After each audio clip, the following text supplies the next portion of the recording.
Welcome to Influential Entrepreneurs, bringing you interviews with elite business leaders and experts, sharing tips and strategies for elevating your business to the next level. Here's your host, Mike Saunders. Hello and welcome to this episode of Influential Entrepreneurs. This is Mike Saunders, the Authority Positioning Coach. Today we have back with us Mike Wilson, who's the founder of Blueprint Retirement Advisors, and we're going to be talking about the risks for small business owners with a 401k plan. Mike, welcome back to the program. Mike, thank you so much for having me back. I really appreciate the chance to share this information.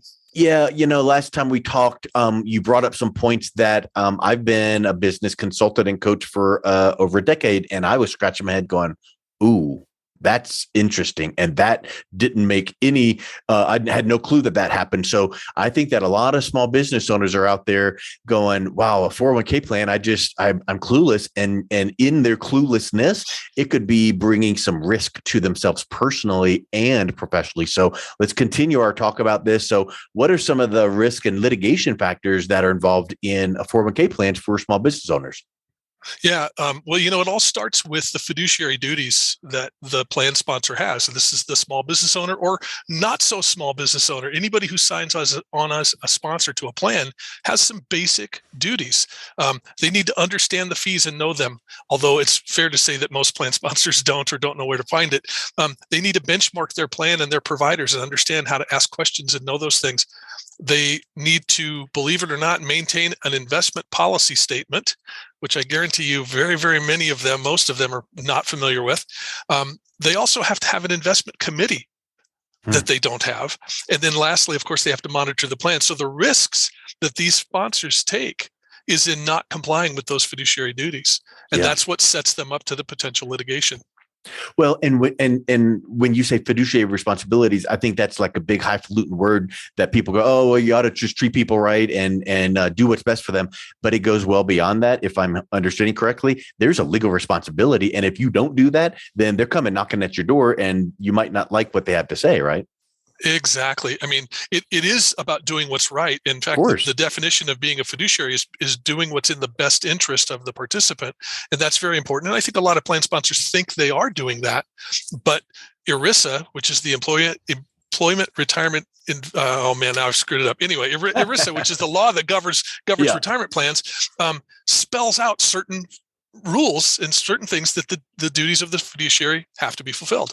And so we're seeing increased litigation. Now, generally the litigation is coming at larger companies with larger plans, right? That's logical because the law firms are going to get their bigger numbers there. 2020 saw an increase of 80% in lawsuits on 401k plans over 2019.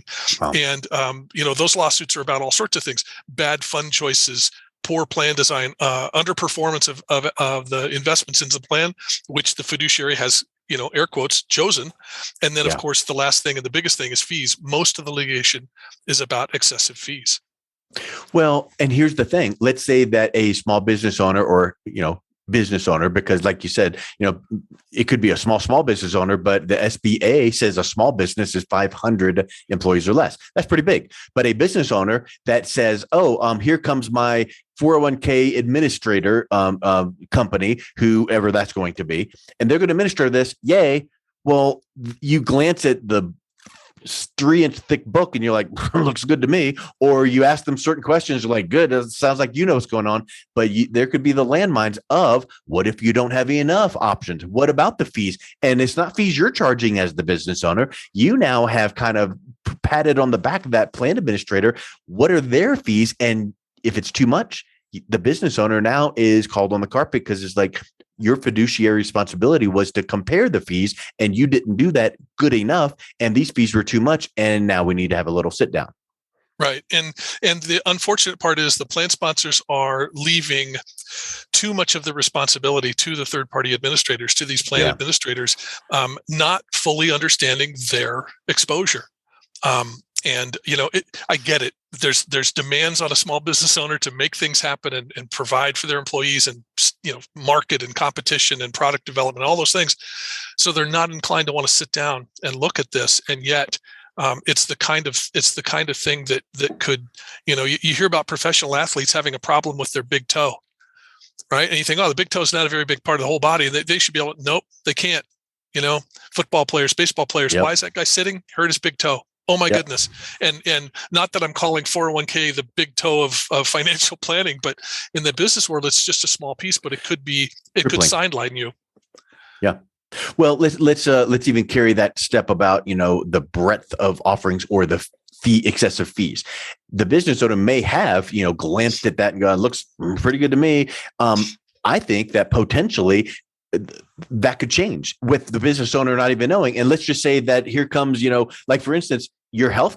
I have our family on a health plan, and we get, all kinds of mailers and this. And the other day we got one that was like 2 inches thick. Did I read every word of that? No, I don't even know what it's talking about. So at some point, maybe that 401k plan administrator is sending out disclosures. Hey, just to let you know, this or this change. Did the business owner scrutinize that to make sure that all the fiduciary responsibilities are still intact? Question mark. Yeah, no, they haven't. They don't read those things. I get it. Again, they're busy, but Yeah. That's part of the duties. That's part of what they take on. And it's not just the fees that are related to the plan administration, which can change. There are some major companies that do payroll services that also assume the roles of the 401k administrator. Those fees change all the time. Anybody who's dealt with a major payroll company knows their fees change all the time, and you have to really stay on top of it. But there's also fees inside the plan, inside the funds of the plan. And 401k companies change those funds from time to time, and who knows, they might be using a different family of funds and the fees have gone up, and then what do you do? I read just recently that 58% of plan participants think that they don't pay any fees in their plan. Wow. And let's face it, plan participants generally include the 401k sponsors. Now, what's even more tragic, and I've seen this in a couple of plans, that sometimes the way the plan is set up, the fees come out of the plan assets. So the employees themselves are the ones paying the fees. Wow. And they don't know it because there's such low disclosure in the industry. I had one plan that I took over, and we were fortunate enough to bring them on as a client, and they got a bill for the fees, and he said, wait a second, what's this? I said, well, A, it's lower than what you've been paying, and B, I'm telling you that you're paying it. Whereas before, you didn't know. It wasn't that way. Yeah. That was a hard discussion, but it was an important discussion. Funny that it stood out to you because you've been paying it all along. Look, and secondly, compare it. It's less, but you should have known. And I'm here telling you. So that's really important. So now let's assume that whatever trigger you didn't, have the breadth of, funds, or the fees were too much, or it changed. Let's say that litigation happens, because this is not like the meteor is going to hit the earth one day. Maybe it's a 1 in a trillion chance. This happens, and it happens frequently. If it comes knocking at your door, what does that look like as far as even monetary, but even from a disruption of business standpoint, even from a mental mess standpoint? Here's the business owner going, I'm just trying to make my widgets and take care of my employees, and now I'm going to deal with this. And then on top of that, here comes penalties and fines. What all does that look like? Yeah, well, for a sponsor who gets sued, if they face a lawsuit, they don't have any insurance for it. I mean, there are companies, there's some vendors that sell insurance for it, but I used to work for an insurance company, and I know that they do everything they can to pay as little as possible. And so a lot of times these people are faced with covering the cost of defense out of their own pocket. The damages potentially could come out of their own pocket. So I have a little piece that I shared, that says, would you risk your home to be a plan sponsor? Yeah. And you see that potential there. It's a huge risk. Again, the lawsuits tend to happen against the larger funds, but because they're on the increase and they are having such a high success rate, the number of suits is increasing. And in fact, the article that I read, it was just written just last year, basically said that small plans around $1 million or under in their funds, which is truthfully about 85% of the 401k plans out there, they are going to be a target, because once these law firms figure out the model for getting these lawsuits done, it's going to get very easy for them to file and knock them down. And the author of the article talks about the small plan business doesn't have a real dedicated person who's really paying attention. They've got someone who signs off on it. Tragically, sometimes it's the office manager, the unknowing office manager. They're signing off on it, so no one's really looking on it. They are typically uninformed. So their vendor, whoever the advisor or the third party administrator, they may send out a link for education, but there's no real opportunity for someone to sit down and say, hey, you need to know this, and I'm going to help you stay accountable. They're not following the fiduciary practices, those 5 things that I rolled off. And specifically the benchmark, which is the thing that's going to tell them the most about the plan, where they stand and all that, isn't being done. We know that 75% of plans aren't getting a benchmark on a regular basis. And that takes care of a ton of the discovery that they need to do to make sure that they're fulfilling their duties. So yeah, they could face litigation on a number of different fronts, and sadly, they'll probably pay out of pocket for it. And who's got that kind of money laying around? 100%. And I think that you hear 401k, and that's what we're talking about here. But then on the other side of the coin is 403b type plans, which are for nonprofits, and the same kind of rules apply there, right? Or are they exempt? No, exactly the same rules apply to them, and I find that most heartbreaking, because again, they're the folks, God bless them, the folks working at these nonprofits, following a cause, trying to serve a greater cause than themselves. It's not a for-profit entity. Their focus is completely on their cause. And again, they are faced with potentially high fees, potential risk that they didn't know about. And sadly, in the case where they're paying too high a fee, it's coming out of the budget of a nonprofit. And they're doing that set it and forget it thing because their mission is the most important thing. And yet I dare say that if you could go to a nonprofit and say, look, I'm going to guarantee you, $2,000 a year for the next 15 years as a donor, they would turn backflips for you. Yeah. And yet when it's happening to the negative in their 401k plan, they don't spend the time to look at that. So I think there's great opportunity for nonprofits to take a quick look. And it's so easy, Mike. It's so easy for them.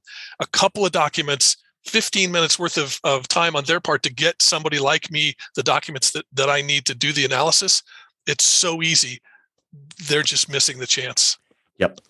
And whether it's a nonprofit or a business, let's think about this. We've mentioned some of these hot buttons, let's call them, like you need to be the fiduciary, which requires you to have this document and hold these meetings and have the breadth of funds and make sure there's not a lot of fees and benchmarking, all these things. Right. At some point, doesn't the business owner or the nonprofit just want to go, someone just do this? I don't want to learn it. I don't want to be responsible.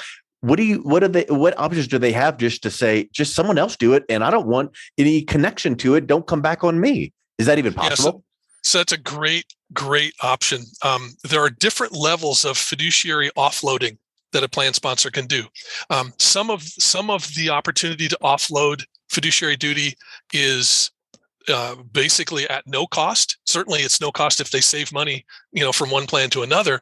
But then there's another level where they might pay out of pocket, and basically the investment company takes over all of the fiduciary duties. And the only thing the plan sponsor is required to do is to monitor. So, once a year, look at things, make sure it's okay. Obviously they have to provide data to the company, but it costs a little bit. But man, oh man, it takes all the pressure off, and they can get back to their true focus. So there are technical terms for that. I don't know if you want them on the podcast, but there are opportunities for them to offload this duty and stop thinking about it. And to a large degree, most of it can be done without an out-of-pocket cost because people are being overcharged, especially small plans. They're just being overcharged because they just are. Well, I think it's like these kind of things that you think about as a business owner going, well, I want to provide healthcare, and let's not even get into all the, weeds and intricacies of what that would be with how many employees do you have? And what about the cost? Well, the same thing with 401k. I want to provide for my family of employees, right? Because you view them as a family, and you want to provide this, but it is an unbelievable breadth of responsibility. And then now you're talking about uncovering all of this fiduciary and potential, risk to the business owner if they don't do it right. Well, they're making widgets. They're good at that. They're not good at all of this stuff. let's have my financial guy or gal do that. So I think being able to have, whatever level of offloading. In fact, I learned a new phrase this week. I was talking to an advisor and they were talking about accumulation phase, where you're accumulating funds and they're like, and then at some point you get into deaccumulation because now you need to take the money and do something and take it away. Well, now you're talking about, taking that responsibility and offloading it to someone that is going to take that fiduciary risk and responsibility. And to me, that just feels like it's something that should be really looked into. So what are some final thoughts, Mike, on maybe next steps someone could take in having you do a quick analysis or an audit to see what you can do to help them out? Yeah, I love talking to people about this subject. It breaks my heart when they don't. So the best way to get a hold of me is through email, mike@blueprintra.com. You can visit my website, blueprintra.com. It stands for Blueprint Retirement Advisors. You can also reach me by phone at 682-324-2583. I'll tell them what they need to know. It really is a 15-minute exercise on their part. And then we'll get them a report and take them through it. And they'll have already done fiduciary duties that they didn't know they weren't doing. Awesome. Well, Mike, thank you so much for coming on. It's been a real pleasure talking with you today. Thank you, sir. I appreciate the chance to share the information. Have a great day. You've been listening to Influential Entrepreneurs with Mike Saunders. To learn more about the resources mentioned on today's show or listen to past episodes, visit www.influentialentrepreneursradio.com.